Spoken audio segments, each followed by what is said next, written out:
Papa nous qui est au ciel.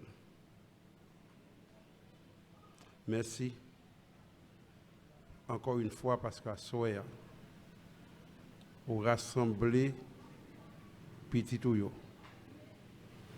dans l'espace, dans le temple, dans Shiloh, pour nous tendre des paroles. Merci parce que à soir encore, vous voyez paroles là pour nous, pour mettre lumière, pour éclairer route nous. T'en prie, proclamez-les, pour nous capables d'entendre, pour nous apprendre et pour nous mettre en pratique. Nous comptons sur grâce parce que nous prions dans le nom de Jésus. Amen.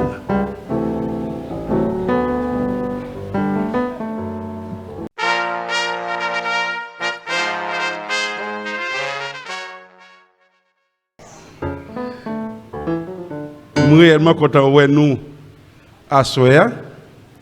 Depuis qu'on a étudié des secrets. Qui s'en a étudié? Des secrets. Pour que ça connaisse les secrets? Parce que ce n'est pas tout le monde qui connaît. Des secrets d'espérance. Ce n'est pas des secrets quelconques, mais ce sont des secrets d'espérance dans ce monde brisé. Nous avons un monde qui fait plusieurs émotions. Et chaque jour, on a regardé comment le monde fait. Il fait dans la question environnement, il fait dans la question politique, il fait dans la question sociale, il fait dans la question religieuse, il fait dans toute dimension notamment. Et pourtant, il y a des secrets pour vivre bien, pour vivre heureux, malgré tout, dans le monde. Amen. Et c'est ce qu'on a étudié à soir. Et à soir, nous allons étudier un sujet qui est très important. Nous avons combien de dit, c'est qu'il est important en pile. Nous allons étudier le grand conflit cosmique, le grand conflit de l'univers. Le grand conflit de l'univers. L'univers n'a un grand conflit. Et c'est une information qui est plus importante pour gagner. Parce que c'est avec lui pour capable diriger la vie. Il faut qu'on ait l'univers dans un grand conflit et chaque monde a une place dans le conflit. Pas aucun monde qui n'a ni gradé ni tribune à garder. Tout le monde est sur le terrain et il a joué. Donc, je vais rappeler nous que le livre là, pour nous comprendre le livre là, il faut nous songer qu'il y a une introduction. Ensuite, il y a une partie qui c'est des lettres envoyées aux églises, que nous avons étudié dans la première semaine. Non? Après ça, Jean voit comment on porte, l'ouvrir dans le ciel. Côté Jésus commence ses ministères, après il finit ressusciter, il finit monter dans le ciel. Et Jean voit une porte qui l'ouvre, qui veut dire la grâce est disponible pour moi, tant que pour vous et pour tout l'autre monde, même pour les gens qui ne sont pas intéressés à la grâce là, elle est disponible pour eux tout. Et aujourd'hui, on va entrer dans ça, le message central. Le message central du livre de l'Apocalypse. Message central là, trouvé dans le chapitre 12, 13 et 14. Chapitre 12, 13 et 14, c'est message central. Apocalypse là. Ces messages ça, il y a besoin de nous retenir. C'est lui qui a besoin de tout le monde connaît. C'est pour ça justement que Jésus baille vision, baille Jean révélation. Tout le reste fait partie du message là. Mais le message central là, c'est ça nous allons étudier aujourd'hui. Apocalypse 12, Apocalypse 13 et Apocalypse 14. Et comme nous ne pouvons pas étudier 3 chapitres dans cela soir, nous avons commencé et puis nous allons poursuivre demain soir. Pour qui ça fait le message central là, c'est dans mi-temps lié, nous avons dit pour raison déjà, c'est parce que ça fait partie des gens et dans la pensée hébraïque là, Jean juif à l'époque de Jean, à l'époque de Pierre, à l'époque de Paul, comment ils ont écrit, quelle stratégie ils ont utilisé pour écrire. Et ce n'est pas un hasard, par exemple, que Jésus a présenté le bail Jean, le Fils de Dieu qui a marché au milieu de 7 chandeliers. Parce que le monde qui est plus important, c'est dans le mi-temps lié. C'est comme ça, les Juifs pensent. Le monde qui est dans le mi-temps, c'est lui qui est plus important. Ce n'est pas nécessairement le monde qui est devant, mais c'est le monde qui est dans le mi-temps. Donc, message central là tout, message qui est plus important, vous mettez dans le mi-temps, livre là, dans les chapitres 12, 13 et 14. On nous lit chapitre 12 là. On a pris les 6 premiers versets, après ça on a lu les sur. Chapitre 12, verset 1er jusqu'à verset 6. Un grand signe. Tout le monde joigne, moi j'espère que nous tous joignons. Mais c'est que les amis auditeurs prennent Bible pour suivre ensemble avec nous. OK? Nous espérons que vous faites ça, les amis auditeurs, qu'aucun Bible dans main et nous sommes capables de lire ensemble pour capable ouais ça n'a pas dit. Un grand signe parut dans le ciel. Une femme enveloppée du soleil, la lune sous ses pieds et une couronne de 12 étoiles sur sa tête. Verset 2. Elle était enceinte et elle criait, étant en travail et dans les douleurs de l'enfantement. 3. Un autre signe parut encore dans le ciel. Et voici, c'était un grand dragon rouge ayant 7 têtes et 10 cornes. Et sur ses têtes, 7 diadèmes. Sa queue entraînait le tiers des étoiles du ciel et les jetait sur la terre. Le dragon se tint devant la femme qui allait enfanter, afin de dévorer son enfant lorsqu'elle aurait enfanté. Elle enfanta un fils qui doit paître toutes les nations avec une verge de fer. Et son enfant fut enlevé vers Dieu et vers son trône. Verset 6. Et la femme s'enfuit dans le désert où elle avait un lieu préparé par Dieu afin qu'elle y fût nourrie pendant 1260 jours. Le message central de l'Apocalypse nous dit ça, c'est le message qui, dans chapitre 12, 13 et 14.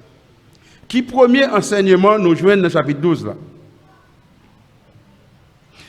Il dit, il y a un signe qui paraît dans le ciel. Donc ça, capable de dérouler, commencer qui côté dans le ciel. Et qui ça dans le ciel?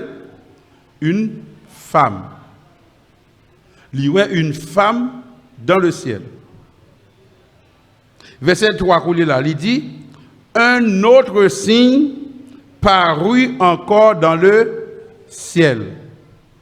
Et voici, c'était un grand dragon. Donc, combien va y avoir dans celle-là?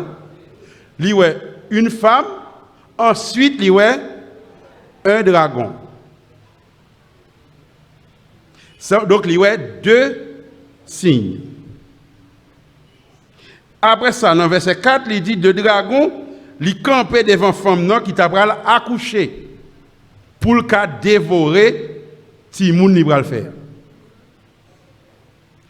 En attendant nous comprendre le symbole, le premier message nous saisit, c'est qu'il y a un conflit. Nous avons un conflit? Nous avons une parole. Femme, dragon. Femme n'a pas de monde, dragon lui paraît pour dévorer. Donc c'est la guerre, c'est conflit. Il y a 2 camps qui fassent une face à l'autre. C'est la principale information qu'on doit gagner. Pour qu'on ait qui pour mener vie sur la terre. Il faut être conscient que il y a un grand conflit.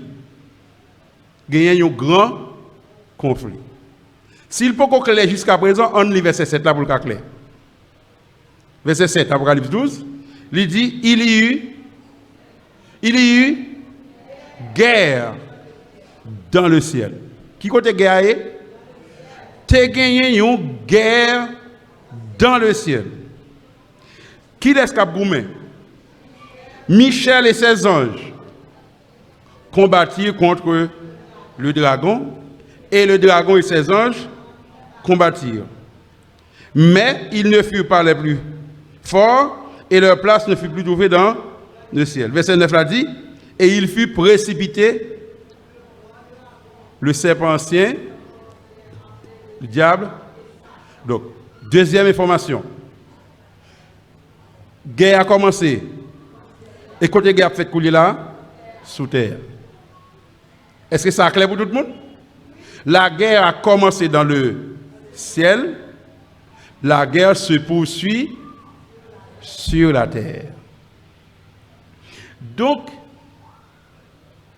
première information nous dit, l'univers, le monde côté nous vivons là-dedans, trouvé dans un conflit. Nous avons le conflit cosmique. Il n'y a pas écrit comme ça dans la Bible. Et nous avons le nom. Conflit cosmique. Ça veut dire tout l'univers entré dans le conflit. Chaque monde dans le conflit. Donc chaque monde dans deux camps. Puisque il y a combien de camps? Deux camps. Chaque monde dans un camp. Et peut-être ça, vous n'avez pas prêté attention à lire, c'est que chaque action posée, gros ou petit, montre dans qui camp on campe. Il faut me répéter, semble ça. Non seulement chaque monde dans un camp, chaque action yon moun posée, que son gros action, que c'est une petite action, petit, li dit dans qui camp ou yé dans grand conflit. Même une bonne nouvelle pour Assoya. C'est que ce n'est pas la guerre finie, la pour qui est-ce qui gagne. Depuis aujourd'hui, nous connaissons qui gagne. Qui gagne? Il dit le grand dragon fut précipité. Donc, il perdit bataille là. Qui gagne? C'est le camp de Jésus. Le camp de Jésus, c'est lui-même qui gagne bataille là. Mais qu'on est là, nous avons besoin de retirer tout doute pour nous connaître qui laisse déconseiller. Qui laisse déconseiller. Apocalypse 12,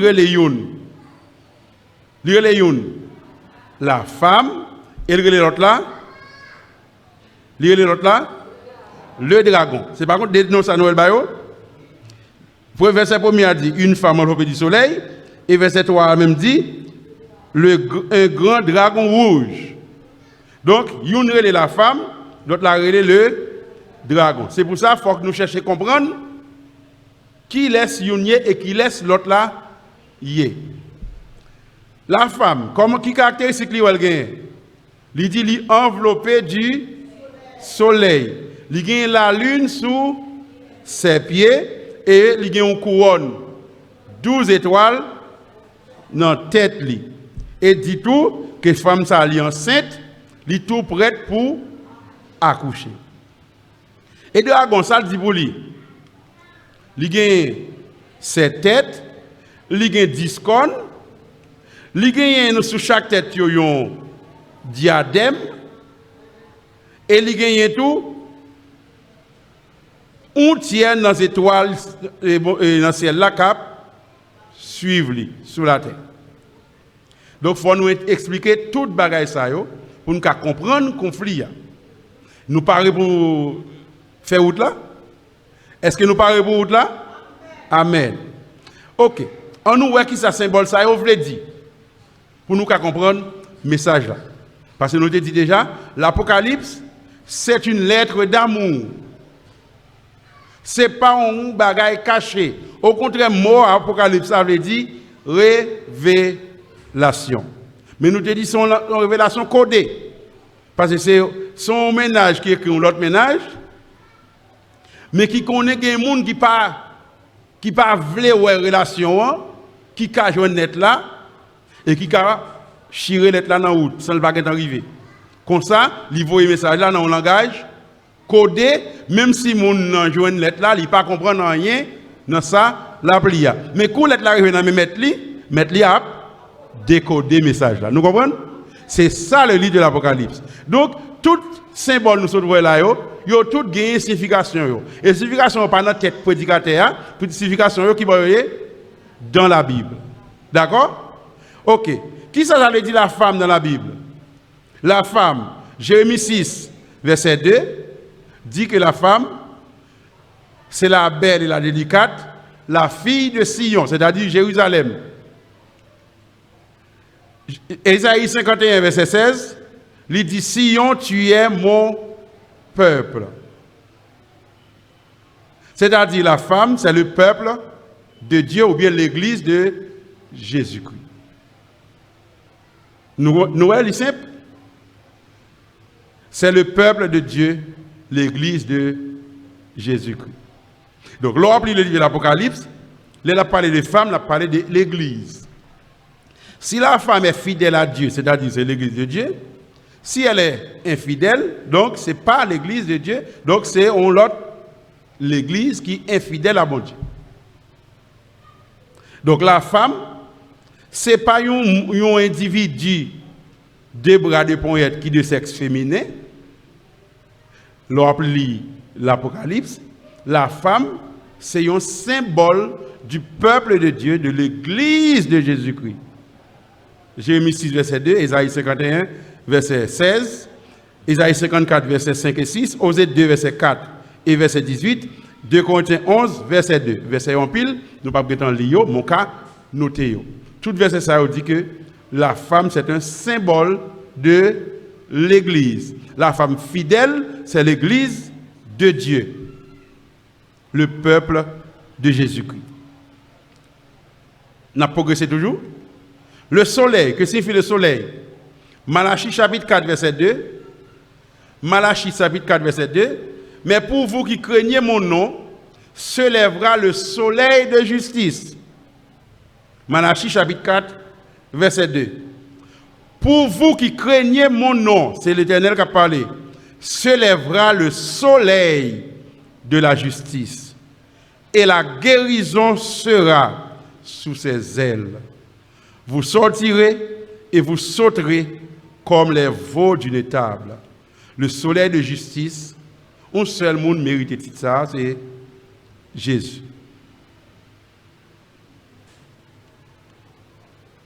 Donc la femme vêtue du soleil, c'est qui ça? La femme vêtue du soleil. Un grand signe paru dans le ciel, une femme enveloppée du soleil. La femme enveloppée du soleil, veut dire qui ça? L'église de Jésus, vêtue de la robe de justice de Jésus. Il va clair qu'il y a? Donc même s'il dit une femme enveloppée du soleil, soleil là c'est pour envelopper, il va pas envelopper mon nom. Nous comprenons son symbole qui veut dire que l'église de Jésus est habillée de la robe de justice de Jésus, l'église de Jésus qui gagne le caractère de Jésus-Christ. La robe de justice de Jésus. Hébreux 12, verset 4 dit que justice Jésus-Christ, les nous joignent, lui sanctifier nous. Donc, il vient faire nous vins purs, il fait robe nous vins propres. Hébreux 12, verset 4. La lune sous ses pieds. Que signifie la lune? La lune, Psaume 89, verset 35 à 37. Donc, il faut que nous notions verset. Il y a un pile, pas de temps pour nous chercher réellement.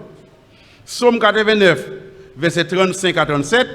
Il dit, j'ai juré une fois par ma sainteté, mentirai-je à David? Sa postérité subsistera toujours. Son trône sera devant moi comme le soleil. Comme la lune, il aura une éternelle durée. Le témoin qui est dans le ciel est fidèle. Donc la lune, le témoin qui est dans le ciel, c'est ça que fait. Nous comprenons la lune, c'est un symbole du ministère de Jésus-Christ dans le sanctuaire céleste. C'est un symbole du ministère de Jésus-Christ dans le sanctuaire céleste. Donc la femme enveloppée du soleil, ayant sous ses pieds la lune et une couronne de 12 étoiles, signifie le peuple de Dieu, côté sauver l'humanité a gagné pour le paraître. Pas oublier, dans Genèse, chapitre 37, versets 9 et 10, et Jean 4, verset 22, Jésus, dans Jean 4, verset 22, tu as parlé avec la femme samaritaine. Il te dit, le salut vient des Juifs. Dans Genèse, chapitre 37, versets 9 et 10, Joseph fait un rêve. Il raconte frère le rêve là.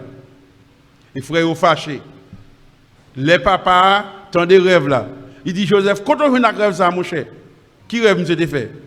Monsieur ouais comment? Nous voulons lire? On nous lit Genèse 37, verset 9 et 10.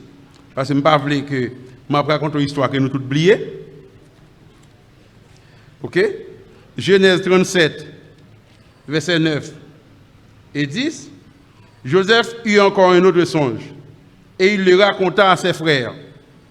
Il dit, j'ai eu encore un songe et voici le soleil, la lune et 11 étoiles se prosternaient devant moi. Mais qui ça, c'est ouais non rêve. Il dit, le soleil, la lune avec 11 étoiles mettent à genoux devant pied-lit. C'est un rêve extraordinaire, n'est-ce pas? Et il le raconta à son père et à ses frères. Son père le réprimanda. Papa le reprochait ça. Bon, au fond, on rêve pas fort de son rêve.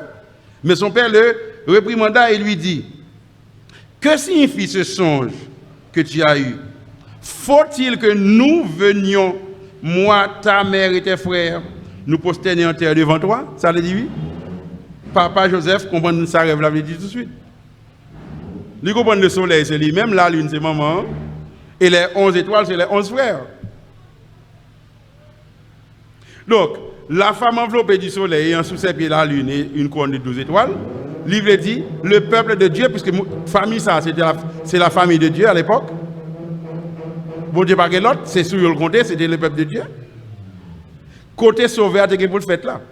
C'est peut-être ça Jésus, notre dialogue avec la femme samaritaine, notre dit, le salut vient des Juifs. Donc, si nous tournons écouler là, dans l'Apocalypse 12 là, nous devons comprendre sa première verset à dit. Un grand signe parut dans le ciel, c'est le peuple de Dieu entouré de la justice de Jésus-Christ, avec toute composante linette qui a subsisté grâce au ministère de Jésus dans le sanctuaire et qui a réuni, a rassemblé toutes composantes liées. Elle était enceinte, elle criait, étant en travail et dans les douleurs de l'enfantement.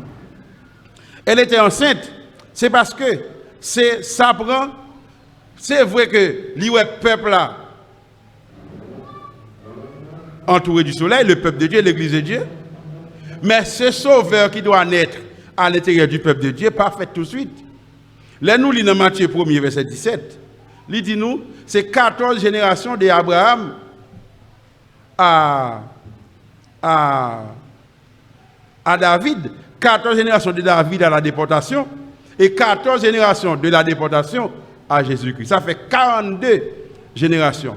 Donc, d'Abraham à Jésus-Christ, le peuple attend 42 générations avant Messia réussi fait. Donc, nous comprenons pour ça qu'elle dit elle était enceinte, elle était en travail et dans les douleurs de l'enfantement. Et verset 5 dit, petit garçon, petit qui fait son petit garçon, c'est un enfant mâle. D'ailleurs, c'est ça que mot dit. C'est un enfant mâle, un fils mâle. Et l'enfant a un fils qui doit paître toutes les nations avec une verge de fer. Verset 5. Regardez bien ça le dit. Elle enfanta un fils qui doit paître toutes les nations avec une verge de fer. L'important pour nous expliquer ça, parce que je me songe que quelqu'un qui a décidé de faire ça avec moi, il n'est pas d'accord que l'enfant que la femme n'a pas fait là, c'est Jésus-Christ. Parce qu'il dit, Jésus c'est la tête de l'église, Jésus n'est pas le fils de l'église. Comment la femme qui c'est l'église est capable d'enfanter Jésus? Il ne va pas comprendre ça. Sauf que, verset a dit, la femme qui est l'église enfantera un fils qui doit paître toutes les nations. Or, Seul monde qui porte le titre ça, qui doit perdre toutes les nations, c'est Jésus-Christ. L'Apocalypse 19, verset 15 et 16, il n'y a pas même quitté possibilité pour nous douter. Apocalypse 19, 15 et 16, il dit, de sa bouche sortait une épée aiguë pour frapper toutes les nations. Il les pètera avec une verge de fer et il foulera la cuve du vin de l'ardente colère du Dieu Tout-Puissant. Et verset 16, il avait sur son vêtement et sur sa cuisse un nom écrit, Roi des rois et Seigneur des seigneurs. Qui laisse mon qui rapporte des titres encore sinon Jésus-Christ?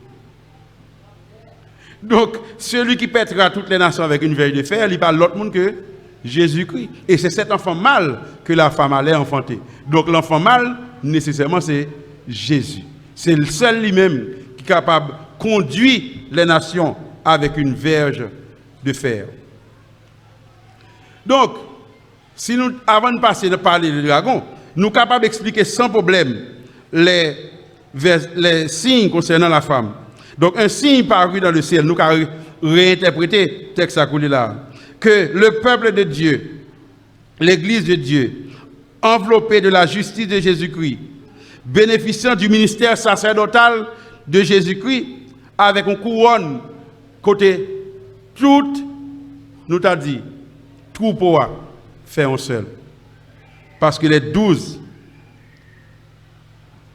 étoiles dans la tête.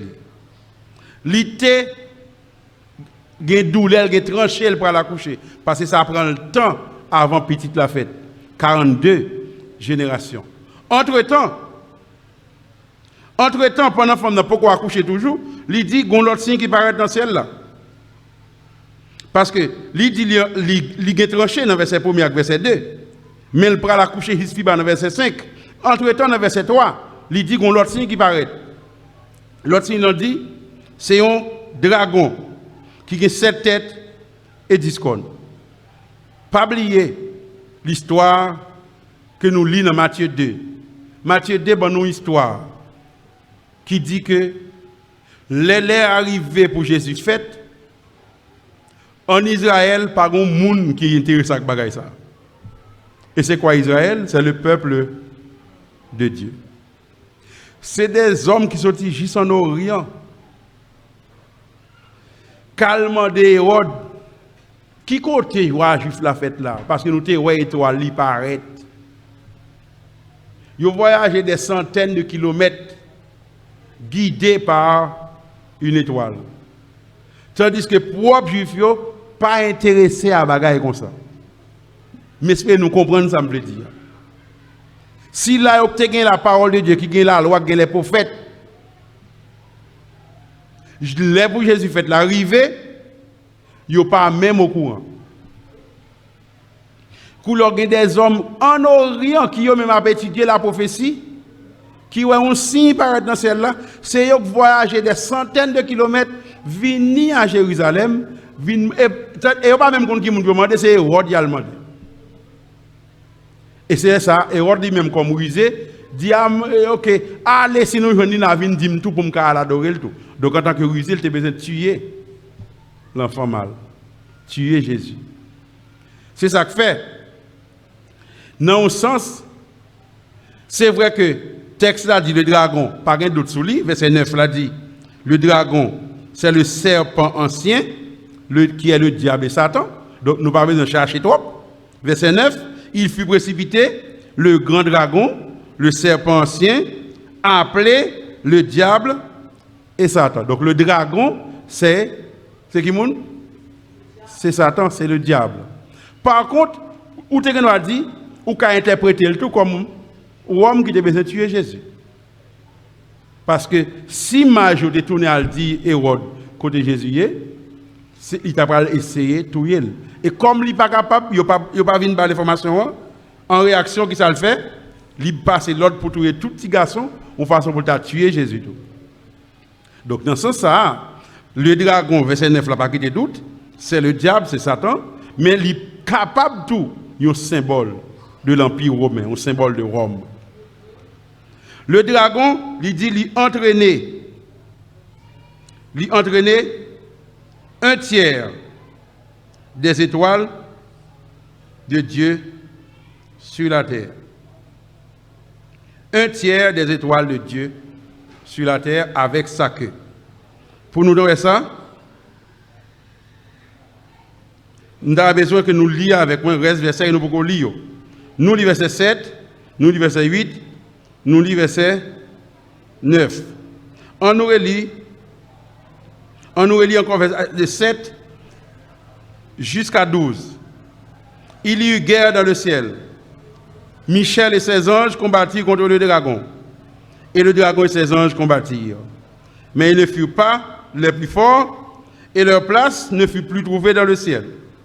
Et il fut précipité le grand dragon, le serpent ancien appelé le diable et Satan, celui qui séduisit toute la terre.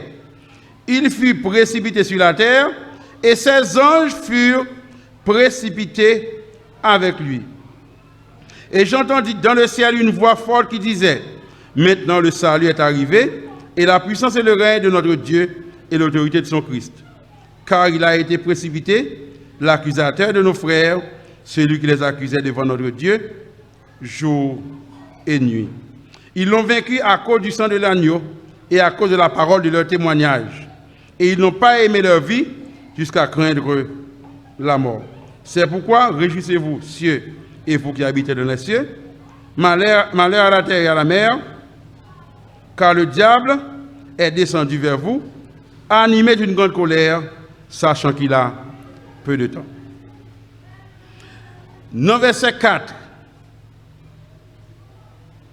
Verset 4. Sa queue entraînait le tiers des étoiles du ciel et les jetait sur la terre. Et verset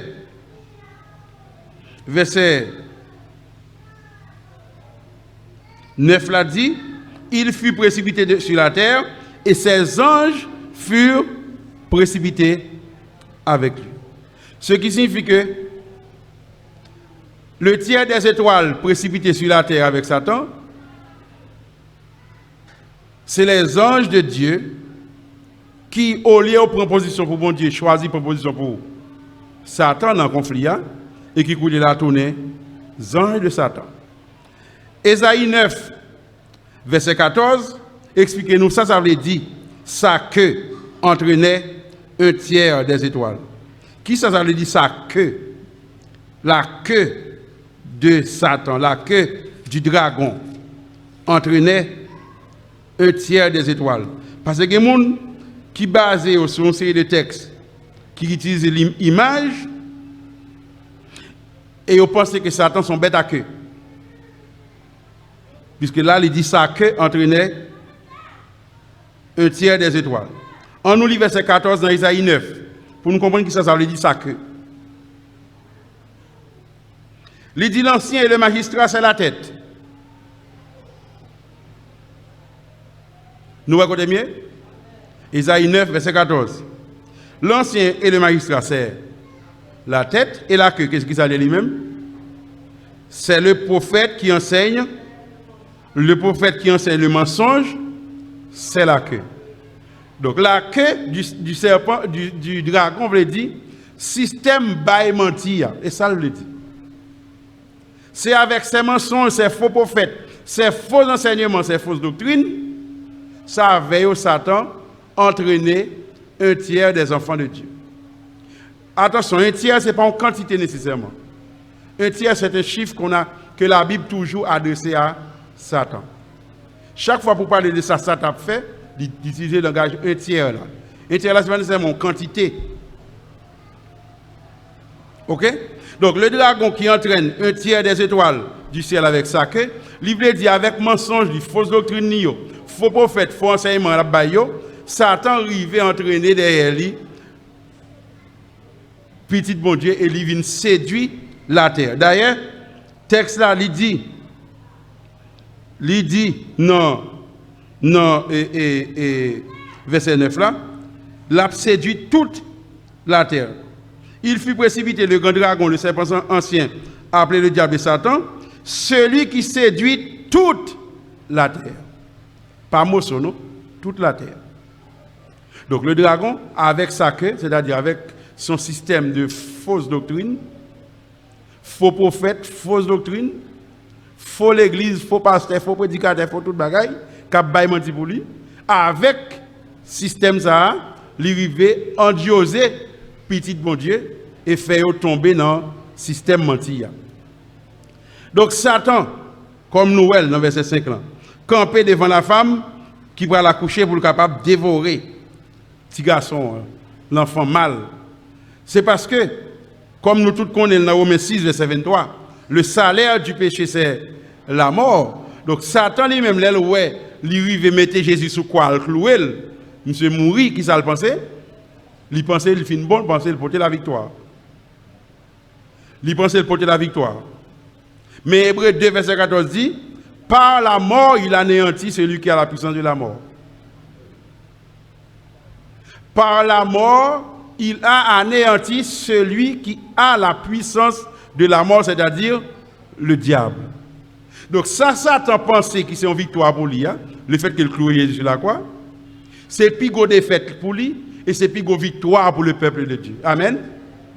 Satan pensait clouer Jésus sur la croix, c'est victoire pour lui. Et pourtant, c'est plus gros défaite lui. D'ailleurs, c'est l'accomplissement la prophétie que bon Dieu a avec Ève depuis dans Genèse 3, verset 15. Elle dit, m'a mettez ou la guerre sans arrêter entre ou même avec serpent. Serpent a piqué talon, mon a crasé tête. Et l'église, comme nous constatons, pas de force pour craser la tête du serpent. Pour le capable de craser la tête du serpent, il a besoin de Jésus de Nazareth. Donc c'est le fils de la femme qui a brisé, qui a écrasé la tête du serpent.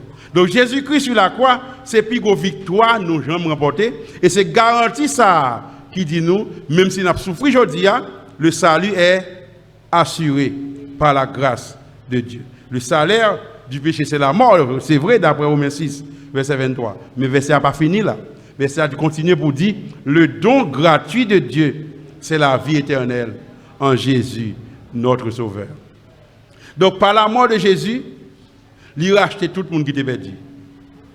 Et laisse à tout l'univers, puisque nous ne parlons pas pour compte nous sur la terre, l'univers comprend ça qui a passé.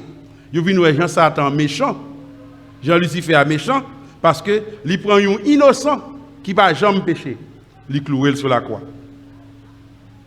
Et à partir du moment ça, il perdit toute sympathie.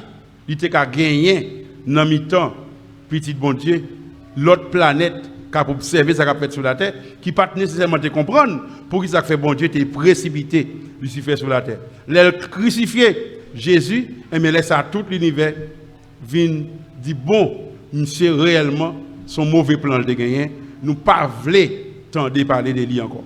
Désormais, Lucifer il a une limite lui.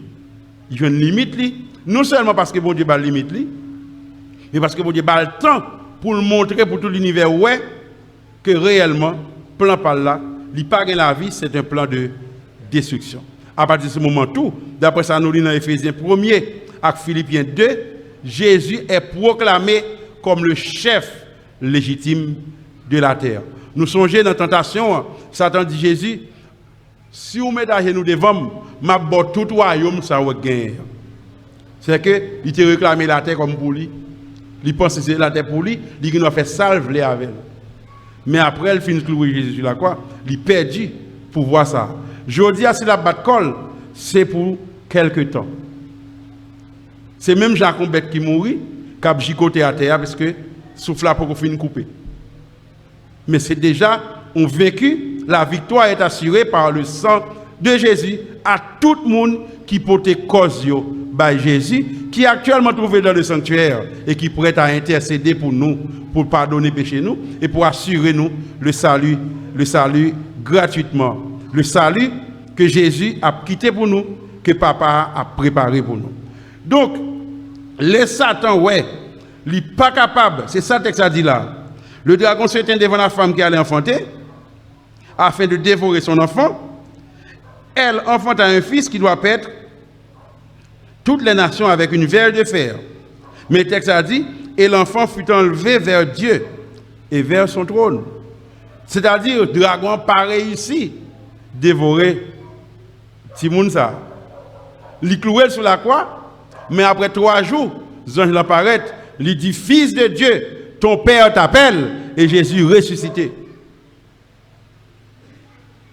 Et Satan a constaté que Jésus montait au ciel. Depuis les salles qu'on est, lui-même, tout bagaille fini pour lui. Voilà pourquoi, l'elle dit, son enfant fut enlevé vers Dieu, vers son trône. Après ça, la femme s'enfuit dans le désert où elle avait un lieu préparé par Dieu afin qu'elle y fût nourrie pendant 1260 jours. Puis il va retourner pour nous, raconter nous la guerre qui pétait dans le ciel. Et Satan est précipité sur la terre parce que lui perdu bataille là. Et verset 13 a dit, quand le dragon vit qu'il avait été précipité sur la terre, qui ça le fait? Il poursuivit la femme qui avait enfanté. Et les 2 ailes du grand aigle furent données à la femme afin qu'elle s'envolât au désert, vers un lieu où elle fut nourrie pendant 1 temps, 2 temps et la moitié d'un temps. Malheureusement, pour question de temps, on ne peut pas développer tout détail ça. Par contre, étude de la prophétie montre-nous que question de temps ça, il va difficile. 1 temps, 2 temps, la moitié d'un temps, ça va être 3 ans et demi. 1 an, 2 ans et 2 ans et la moitié, ça fait 6 mois. 1 an, 2 ans, 6 mois. Ça fait 3 ans, 6 mois. 1260 jours, c'est encore 3 ans et demi. Donc, ce n'est pas 2 périodes séparées. C'est la même période là. Et l'histoire dit qu'il a commencé, qu'il a fini. D'abord, nous avons un principe prophétique là. Ézéchiel chapitre 4, verset 4 à 6, qui dit chaque jour dans la prophétie vaut une année. Là, elle dit 1260 jours, c'est 1260 ans. Je t'impose un jour pour chaque année. Donc, là, il dit 1260 jours, ou bien il dit 42 mois, ou bien il dit 1 temps, 2 temps, la moitié du temps. C'est même période là, c'est pas 2. Il dit au total 1260 jours. Et mes principes prophétiques là dit 1260 jours là, il égale 1260 années. Et c'est pendant la période ça, dans l'histoire de l'humanité, qui commence en l'année 538. L'année 538, c'est l'année côté la papauté réussit mettre à terre dernier royaume qui t'a goumé contre lui. La papauté gagnait une lutte. Les Daniel 7 expliquait la petite corne. C'est un autre texte que nous n'avons pas temps étudier avec vous. Mais dans Daniel 7, gagnait la petite corne qui surgit et qui a baissé 3 cornes. Le corne, dans la prophétie, c'est un symbole de pouvoir. Nous dit ça déjà pendant la période. Les Hérules, c'est le premier peuple que la papauté mettait à terre en 493. C'est pour ça que je dis à personne ne pas attendre parler des peuples sacrés qui étaient les Hérules en 493. Les Vandales en 534, personne ne va attendre parler des peuples ça encore puisque c'est un peuple qui est déjà passé. Et les Ostrogoths en l'année 538, c'est le dernier peuple que la papauté mettait à terre, détruit, éliminé, parce que 3 peuples ça yo pas de soumettre à l'autorité de l'évêque de Rome. Donc, à partir de l'année ça, prophétie a commencé, 538, pour juste nous arriver dans l'année 1798, la papauté exercée pendant la période ça que le Moyen-Âge, yon règne sans partage. Donc, nous devons retenir que l'année 538, c'est l'année que la prophétie a commencé. Et l'année 1798, prophétie a accompli. Ça que nous dit accompli. Parce que le 10 février, l'histoire retenue date là.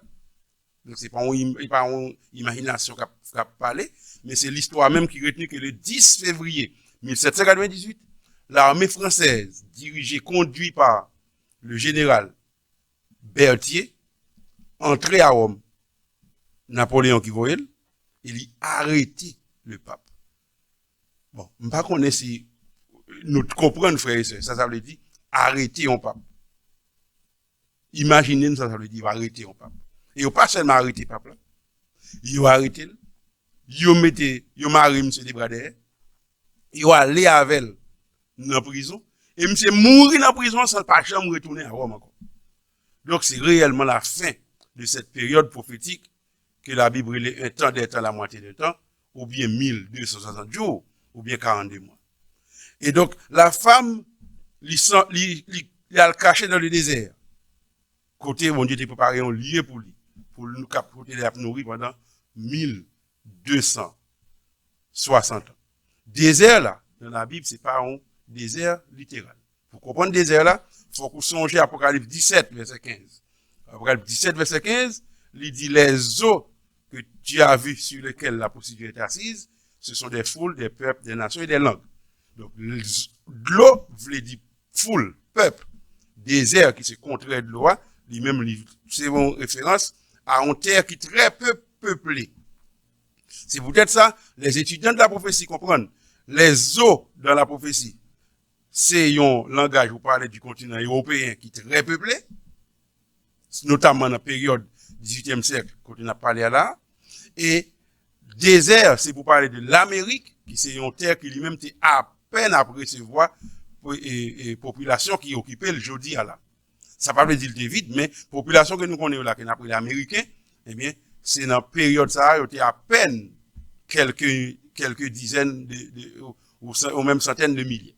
Donc le désert, c'est un langage symbolique pour dire que la terre de l'Amérique, c'était la terre protestante, c'est la terre qui recevait le peuple de Dieu, qui a couru en bas persécution que la papauté qui a déchaîné sur le continent européen. Donc, mais ça pour nous comprendre. Dans le ciel, c'est ça Jean ouais, dans l'Apocalypse 12, hein, dans le ciel, il y a deux signes. Donc les deux signes paraissent dans le ciel. D'un côté, une femme, et de l'autre, le dragon. La femme qui est enceinte, et le dragon qui a pris un gicole pour le manger. Bébé, femme n'a pas le faire. Ça veut dire, c'est un conflit, et conflit ça a commencé dans le ciel. Et conflit ça la poursuivre actuellement sur la terre. Et comme nous comprenons, dans la lutte entre bon Dieu et Satan, c'est pas épée qui a tiré ni bombe ni gros âme, mais c'est une guerre d'arguments. C'est la vérité du côté de Dieu et le mensonge du côté de Satan. Donc c'est une guerre de la vérité contre le mensonge. L'église, qui c'est le camp de la vérité, le camp de Jésus, que dragon t'a armé de tuer, eh bien, Apocalypse a montré nous, principale caractéristique de l'église, ça, Jean-Nous Lille, dans dernier verset 17 là, il gagne comme principale caractéristique qu'il gardait les commandements de Dieu et il gagnait le témoignage de Jésus. Notez ça parce que c'est important pour qu'on ait quand ou même qu'a fait effort louer nos bon Dieu. Il dit que quand Apocalypse 12 verset 17, le dragon fut irrité contre la femme et il s'en allait faire la guerre au reste de sa postérité. Et qui laisse qui postérité femme, c'est-à-dire l'église de Dieu, c'est ceux qui gardent les commandements de Dieu et qui ont le témoignage de Jésus. Eh bien, qui âme peuple bon Dieu a gagné dans la lutte ça contre le dragon, contre Satan, c'est les commandements de Dieu. Les 10 commandements de Dieu et le témoignage de Jésus qui est l'esprit de la prophétie. Donc, l'important pour identifier l'église, pour identifier le camp de Dieu, et une caractéristique visible quand bon Dieu a gagné, c'est que lui-même l'a gardé et l'a pas enseigné les autres à garder les commandements de Dieu. C'est vérité essentielle pour saisir. Vous devez saisir que nous sommes dans une lutte. Nous avons un grand conflit et nous ajoutons un adjectif qui est intéressant, c'est le grand conflit cosmique. C'est-à-dire que c'est toute la Terre qui est impliquée et c'est l'univers entier qui est impliqué.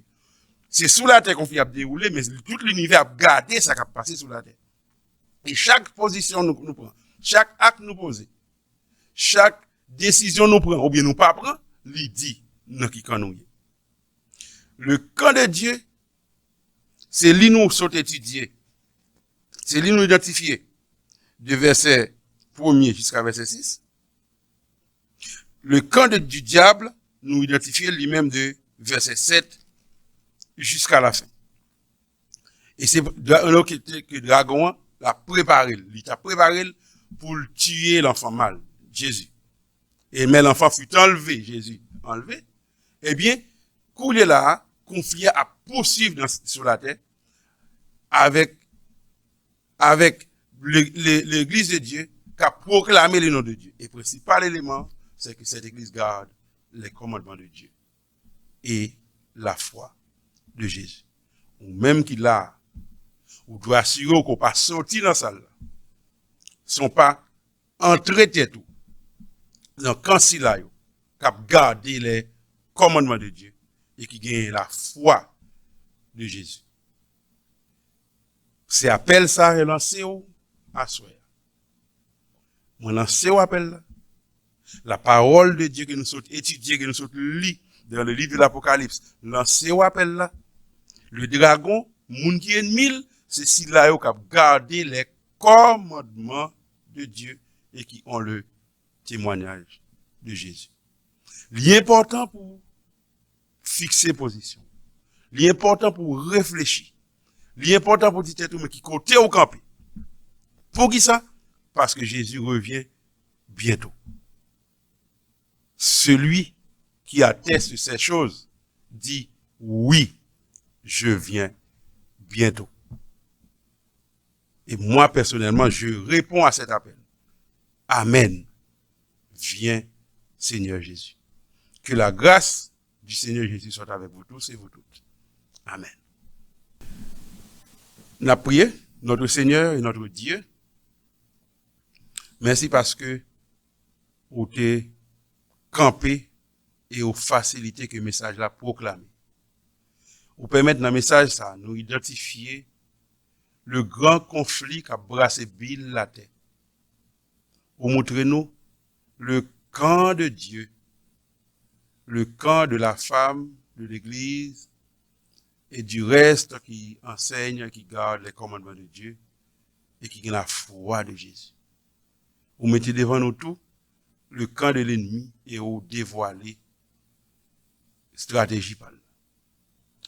Nous tendez message là, et nous devons couler là, en connaissance de cause, prendre la bonne décision. C'est pour ça qu'on a demandé que l'Esprit Saint, qui commençait travail dans nous depuis longtemps, qui mettait désir pour nous venir entendre des messages ça, pour nous fouiller dans les Écritures, nous demandons pour l'Esprit Saint continuer travail dans nous, et surtout pour